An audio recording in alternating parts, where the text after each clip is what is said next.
नमस्कार आप सभी को। आज हम पढ़ेंगे कंप्यूटर के 10 क्वेश्चन जो कि बहुत ही महत्वपूर्ण है। आइए देख लेते हैं इसको।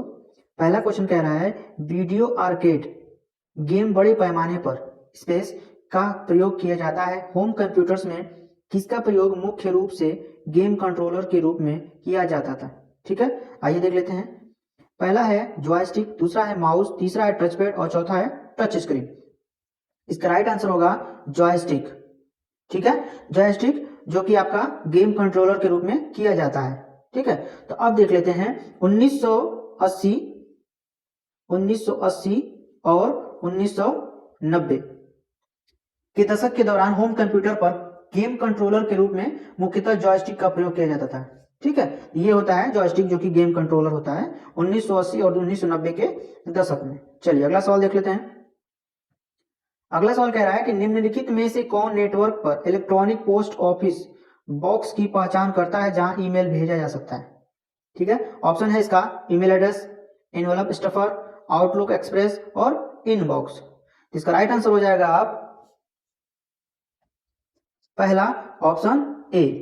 ठीक है, इंटरनेट पे सभी ईमेल एड्रेस जो कि आपका इस प्रकार दिखता है, मैं अपने आप लिख दे रहा हूं। ठीक है, नेम @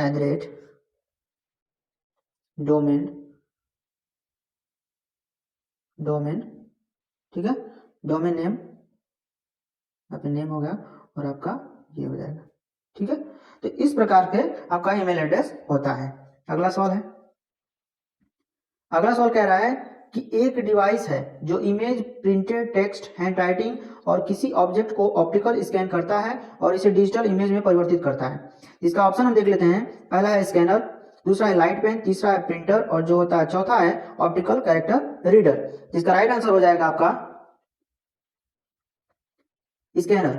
ठीक, स्कैनर जो होता है प्रकाशीय रूप से स्कैन करता है। प्रकाशीय रूप से मतलब होता है जब आप जेरॉक्स कराते हैं तो आप किसी शॉप पे गए होंगे तो वहां पे आप किसी को फोटोकॉपी करते हुए देखे होंगे। जैसे ही वो शीशे के ऊपर, ग्लास के ऊपर जो कोई भी प्रतिलिपि यानी दस्तावेज रखकर और उसको स्कैन करने का कमांड देते हैं तो वहां पे आप देखे होंगे कि एक लाइट सी ऐसे निकलती हुई जाती है जो कि आपका स्कैनर होता है, वो स्कैन करता है और उसके बाद क्या होता है, वह एक डिजिटल इमेज में परिवर्तित कर देता है। ठीक है, स्कैनर प्रयोग में बहुत सरल होता है, इसका इस्तेमाल करना बहुत ही सरल होता है। स्कैन की गई फाइलों को कई विभिन्न फॉर्मेट में सेव किया जा सकता है। इसमें इमेज और पीडीएफ डॉक्यूमेंट फॉर्मेट भी शामिल है, यानी इमेज में भी या फिर पीडीएफ में भी आपका फॉर्मेट भी शामिल है। चलिए अगला सवाल देख लेते हैं। अगला सवाल कह रहा है कि डाटा स्टोरेज टेक्नोलॉजी या डाटाबेस के अंतर्गत क्रिएट की गई एक स्थिति और है जिसमें एक समान डाटा को दो भिन्न स्थानों में रखा जाता है। ठीक है, आइए देख लेते हैं। पहला है डाटा रिडंडेंसी, दूसरा है डाटा इनकैप्सुलेशन और तीसरा है डाटा नॉर्मलाइजेशन और चौथा है डाटा हाइडिंग। ठीक है, इसका राइट आंसर हो जाएगा आपका फर्स्ट डाटा रिडंडेंसी। अब देखिए डाटा रिडंडेंस होता क्या है, इसका अर्थ मल्टीपल सॉफ्टवेयर इन्वायरमेंट या फिर प्लेटफॉर्म्स में दो अलग अलग स्पॉट्स या एक सिंगल डाटाबेस को दो अलग अलग फील्ड्स में हो सकता है। ठीक है, जो आपका ये जो होता है रिडंडेंसी, वो बैकअप और रिकवरी के उद्देश्य से जानबूझकर भी इसका निर्माण किया जाता है। तो ये होता है आपका डाटा रिडंडेंसी। चलिए अगला सवाल है। अगला सवाल कह रहा है कि कंप्यूटर फाइल में, नेम फाइल में समाहित इसके इनकोडिंग फाइल फॉर्मेट कंटेंट या यूजर्स को दर्शाता है। किस में दर्शाता है, आइए देख लेते हैं इसको। फाइल एक्सटेंशन कहते हैं इसको, फाइल कोड कहते हैं, फाइल लॉग कहते हैं या फिर फाइल वर्जन कहते हैं। अब देखिए इसका आंसर क्या होगा, आपको ये बताऊंगा, आपको आंसर बता दे रहा हूं। तो पहला ऑप्शन सही है, फाइल एक्सटेंशन जो होता है। अब देखिए फाइल एक्सटेंशन होता कैसा है, देखिए ये आपका डॉट है और आपका पीएनजी का मतलब एक फोटो ही होता है। ठीक है, दूसरा होता है कि ये जेपीईजी, ये भी एक फोटो का रूप होता है। कभी भी आप फोटो सेव करते होंगे तो उसमें जब आप प्रॉपर्टीज में जाएंगे यानी उसके डिटेल्स में देखेंगे तो फोटो में या तो पीएनजी लिखा होगा या तो जेपीईजी लिखा होगा। अब देखिए दूसरा क्या होता है एक्सटेंशन EXE, जो कि कोई भी जब आप सिस्टम चलाते हैं, जब विंडो चलाते हैं तो कोई भी सॉफ्टवेयर आप डाउनलोड करते हैं अपने सिस्टम में तो वो क्या होता है, जो फाइल सेव होता है वो इस प्रकार से सेव होता है। यानी जो भी कुछ रहेगा, सपोज मान लीजिए MS वर्ड है, ठीक है, MS वर्ड है तो उसके आगे जो लिखा होगा .exe लिखा होगा, जो कि एक ये दर्शाता है कि ये आपका एप्लीकेशन है। ठीक है, इसी प्रकार आपका डॉट करके DMG होगा। ठीक है, DMG, और उसके बाद होता है एक TXT, यानी ये आपका डॉक्यूमेंट है। नोटपैड में ये काम आता है इसका, मतलब नोटपैड जो भी होता है उसको ये आपको दर्शाता है। तो ठीक है, तो ये होता है फाइल एक्सटेंशन, और जो फाइल में स्टोर डाटा के बारे में संकेत करता है। ठीक है, आपको जैसा कि पहले ही मैंने बता दिया, ये सब चीजें दिखा रहा है, इसका मतलब आप जान सकते हैं कि फोटो है या फिर कोई एप्लीकेशन है या फिर कोई टेक्स्ट है, ये चीजें आपको यहाँ पे दर्शाता है। ठीक है, अगला सवाल कह रहा है कि निम्नलिखित में से कौन ऑपरेटिंग सिस्टम नहीं है। ऑपरेटिंग सिस्टम नहीं है तो देख लेते हैं क्या क्या नहीं है। MS-DOS ऑपरेटिंग सिस्टम है आपका, विंडो 98 ऑपरेटिंग सिस्टम है, विंडो 2000 ये भी विंडो है, लेकिन जो आपका मोजिला है ये आपका ऑपरेटिंग सिस्टम नहीं है, बल्कि ये आपका सर्च इंजन है। क्या है? Search engine. सर्च इंजन, यानी आप यहाँ पे आके आपका सर्च कर सकते हैं, जो कि ये आपका ऑपरेटिंग सिस्टम नहीं है। ठीक है, चलिए अगला सवाल देख लेते हैं। अगला सवाल कह रहा है कि एक्सेल में दूसरे फंक्शन में स्थित फंक्शन कहलाता है, यानी एक्सेल में दूसरे फंक्शन में स्थित फंक्शन कहलाता है। क्या कहलाता है? डबल फंक्शन, नेस्टेड फंक्शन, सम फंक्शन या फिर राउंड फंक्शन। ठीक है, तो इसका राइट आंसर हो जाएगा आपका ऑप्शन बी। ठीक है, चलिए इसके बारे में जान लेते हैं कि नेस्टेड फंक्शन होता क्या है।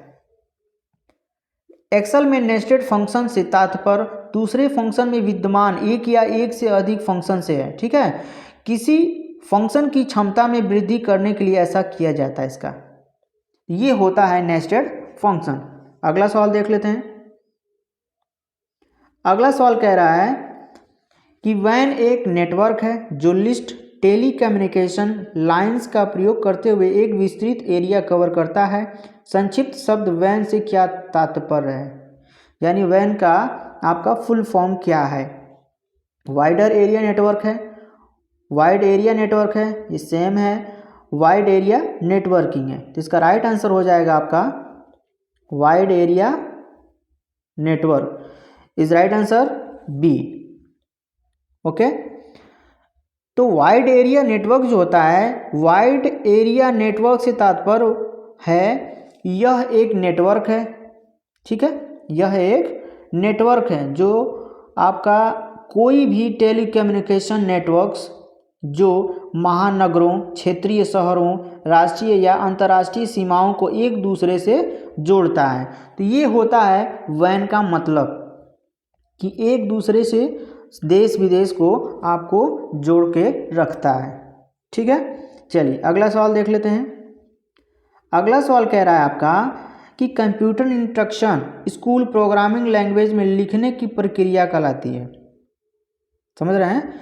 स्कूल प्रोग्रामिंग लैंग्वेज यानी जो प्रोग्रामिंग लैंग्वेज होता है वो क्या चीज़ होता है। ठीक है, तो यहाँ पे देख लेते हैं। आपका एक टेस्टिंग है, फोल्डर है, फाइल है और कोडिंग है। अब देखिए इसका राइट आंसर क्या होगा, मैं बताऊंगा आपको। राइट आंसर हो जाएगा कोडिंग। इसके बारे में थोड़ा सा जान लेते हैं कि कोडिंग होता क्या है। कोडिंग का मतलब होता है वह फॉर्म जिस पर प्रोग्राम से संबंधित इंस्ट्रक्शन लिखे जाते हैं, कोडिंग शीट कहलाती है। जैसे आपने कोई फॉर्म अप्लाई किया, जैसे आपने एक फॉर्म बनाया, ठीक है, अब इसमें क्या होता है, पहले आप लिखेंगे नाम, ठीक है, नाम लिखेंगे, पिता का नाम लिखेंगे, तो कहीं ना कहीं ये कोडिंग के माध्यम से, ठीक है, कोडिंग के माध्यम से आप इसको कर पाएंगे।